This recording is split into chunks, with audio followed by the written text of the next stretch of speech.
தனி நபர்கள், நிறுவனங்கள் தேர்தல் பத்திரங்களை வாங்கி தங்களுக்கு விருப்பமான அரசியல் கட்சிகளுக்கு நன்கொடையா நிதி வழங்கலாம். எஸ்பிஐ வங்கி மூலம் இந்த தேர்தல் பத்திரங்கள் விற்கப்பட்டு வந்துச்சு.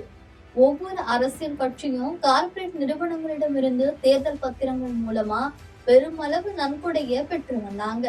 இதனிடையேதான் தேர்தல் பத்திரங்கள் மூலம் அரசியல் கட்சிகள் நிதி பெறுவது அரசியலமைப்பு சட்டத்துக்கு எதிரானது அப்படின்னு இந்த தேர்தல் பத்திரங்கள் முறையா சுப்ரீம் கோர்ட் கடந்த மாதம் 15ஆம் தேதி ரத்து பண்ணியிருந்தாங்க.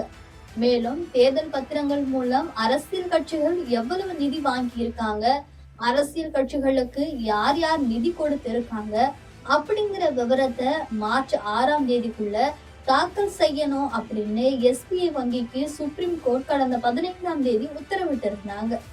ஆனா தேர்தல் பத்திரங்கள் தொடர்பான விவரங்களை வழங்க ஜூன் 30ஆம் தேதி வரை கால அவகாசம் தரணும் அப்படின்னு சுப்ரீம் கோர்ட்ல எஸ்பிஐ வங்கி மனு தாக்கல் செஞ்சாங்க. இந்த மனு சுப்ரீம் கோர்ட் தலைமை நீதிபதி சந்திரசூட் தலைமையிலான அமர்வு முன்பா விசாரணைக்கு வந்துச்சு.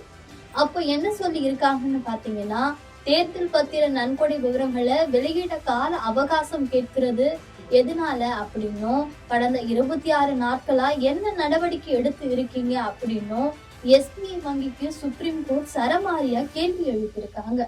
மேலும் தேர்தல் பத்திரங்கள் தொடர்பான விவரங்களை 12ஆம் தேதி மாலைக்குள்ள தாக்கல் செய்ய எஸ்பிஐ வங்கிக்கு சுப்ரீம் கோர்ட் அதிரடியா உத்தரவு பிறப்பிச்சிருக்காங்க. மேலும் தேர்தல் பத்திரங்கள் தொடர்பான விவரத்தை எஸ்பிஐ வழங்கிய உடனே அத ஒரு 15ஆம் தேதி மாலை 5 மணிக்குள்ளவே தேர்தல் ஆணையம் அவங்களோட அதிகாரப்பூர்வ இணையதள பக்கத்துல வெளியிடவும் சுப்ரீம் கோர்ட் அதிரடியா உத்தரவு பிறப்பிச்சிருக்காங்க.